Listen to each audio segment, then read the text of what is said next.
round of applause. Palakpakan mo natin si Paulo.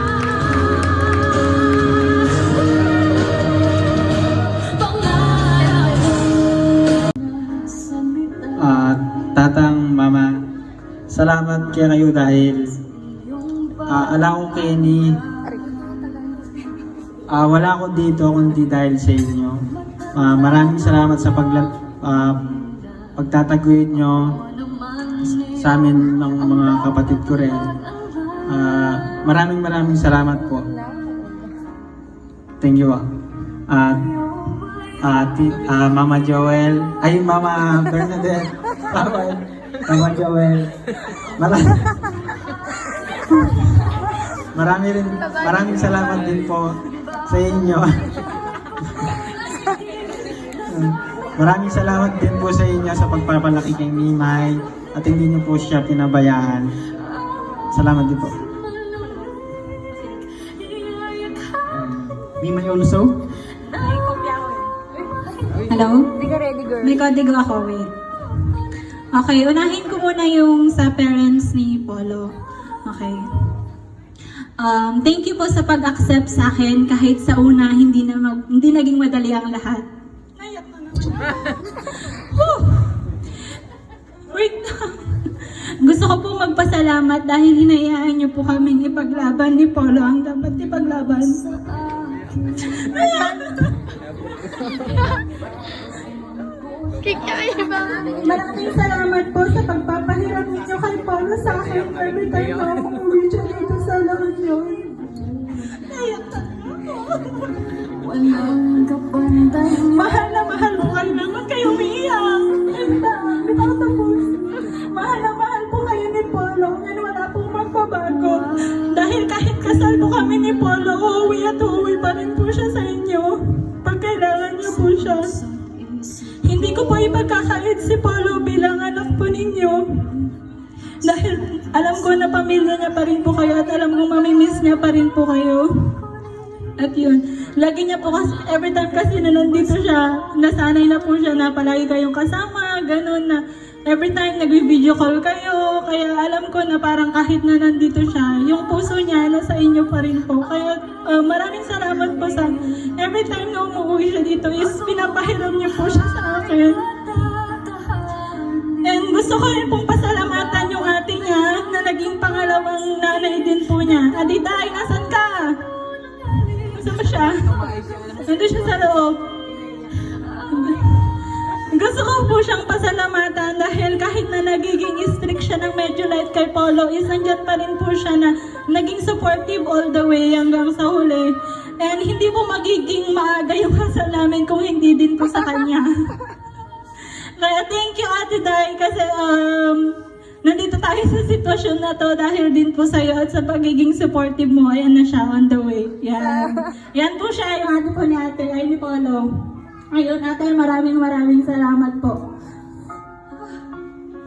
And thank you po sa pagpapalakip kay Paulo dahil napakabait po niyang tao, napakarespetado po. As in, respeto po niya lahat ng decision ko in life. Ayun, basta napaka-supportive po niya kahit na parang hindi ako yung ideal man, ideal woman para sa kanya. Kaya yun, maraming salamat po. Kay mama ko naman, tsaka kay papa, ano na, kakasal na ako. Galaw-galaw naman dyan. Wave naman dyan. Salamat sa walang sawang suporta sa akin. I know it's too much na para magpasalamat pa rin dahil sa walang hanggang suporta niyo sa akin until now. At kayo nag-encourage sa akin na kahit napakaaga pa ng for marriage for me, is kayo nag-encourage sa akin para sabihin na ba't nyo pa papatagalin kung doon din naman papunta? At least magkakapo na ako sa inyo habang buhay pa ako. Kaya kayo guys, galaw-galaw dyan, pakasal na. Salamat sa pag-accept sa mga decisions ko. Salamat sa unconditional love, sa walang sawang pag-iintindi nyo sa akin. Salamat dahil minahal nyo rin si Paulo, in-accept nyo si Paulo na walang what if, walang but, walang doubt. From very start, naging supportive kayo sa amin. And thank you for always being there at pagiging tulay namin ni Paulo every time na nag-aaway kami. Kayo yung nagiging way din minsan para maging okay kami. Maraming salamat and magpapalakas po kaming dalawa ni Polo. Lalo na ako, magpapalakas ako para magbibigyan po namin kayo ng apo. Yun lamang, maraming salamat.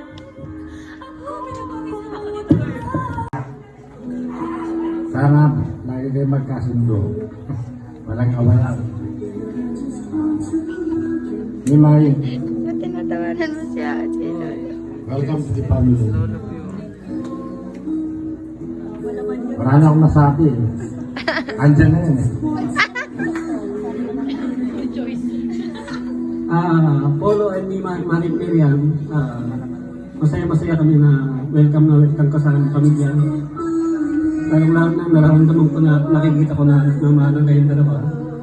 Lagi kami nakasuporta sa inyo kahit sa mangyari sa inyong buhay. Ito lang po ang masasabi sa mga ko kayo.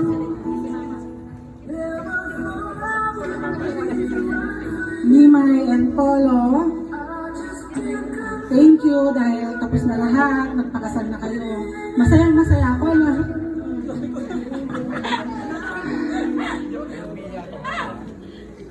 Kaya alam ko magsalita. Sinabihan ko na yung dalawang MC, si Felix at si Pastor. Kanina hindi ko nasabihan si Pastor na ayaw kong magsalita. Pero ngayon, Polo, thank you dahil nandiyan siya na. Maging pamamayaan si Mimay. Mahalin mo si Mimay. Mimay, pantayan mo rin si Polo. Mahalin mo siya. Kagaya ng pagmamahal ko sa'yo. Kagaya ng ginagawa ko. Alagaan mo siya. Pagluto mo siya. Lahat ng mga ginagawa ko, sundin mo. Para hindi ka niya iiwanan. Kailangan marunong ka sa bahay, marunong ka mag-alaga, tignan mo lahat ng mga ginagawa niya, suportahan mo siya. Huwag mong tignan yung mga kakulangan niya. Tignan mo, punuan mo yung mga kakulangan niya. Kung ano man yung mga pagkukulang niya, ikaw na ang magpunan. Sa'yo, Polo, alam kong mabait ka. Alam kong kayang-kaya mo si Mimay. Huwag kang patatalo sa kanya na. Sinabihan na kita na huwag kang patatalo sa kanya. Salamat. Ayaw magsalita sa kanya. And salamat po, Tita Badet. Bebe ko.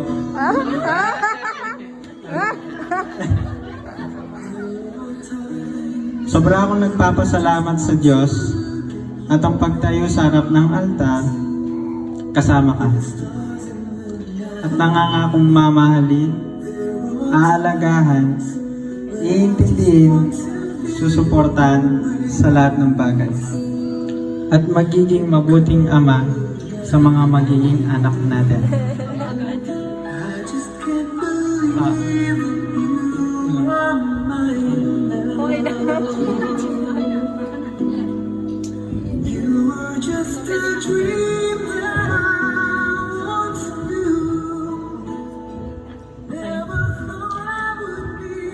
Babe, I can't imagine our love story way back December 31, 2017 to be exact. Nag-iihaw pa ako ng manok nun, kaso nasunog, nalabat first sight ata sa'yo. Hindi kasi nabantayan na nag-iihaw. Babe, before you came in my life, I was lost. Ito na naman tayo. Babe, before you came in my life, I was lost. Gulong-gulo ako kung ano ba ang tama sa mali at ano ba ang dapat kong ipaglaban. But thank God because He gave me you.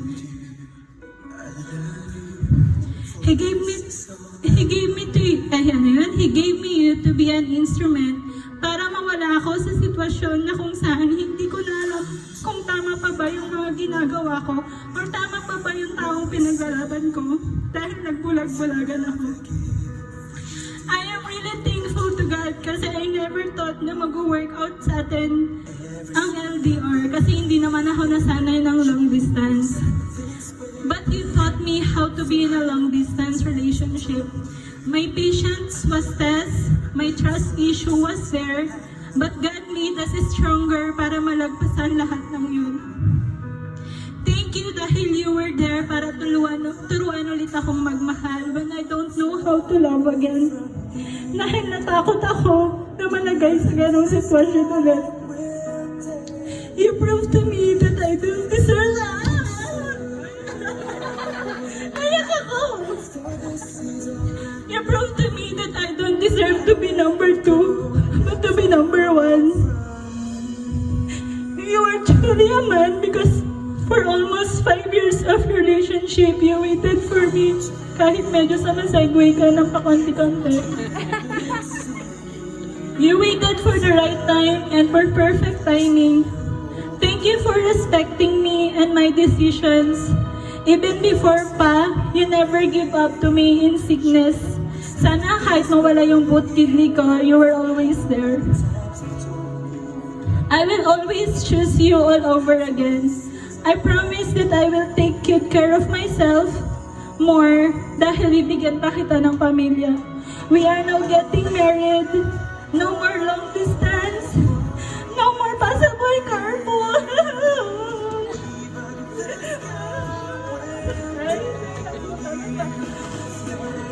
No more pasabay carpool kay Ate Cherry. No more sana all, but to start a new beginning of happiness and joy.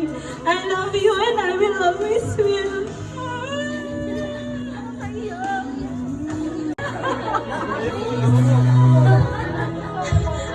Umiyak na ba kayo dyan? Wait lang ha. Ay, itong papalalas. Thank you for choosing me as your woman and not the other woman. Thank you. Excited ka na ba? Ikaw, Marian, handa ka na ba? Slide lang. Polo, may you now kiss your bride.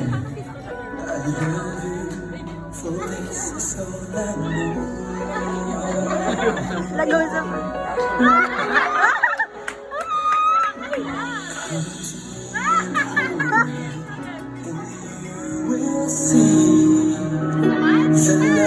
Ano mo nakita?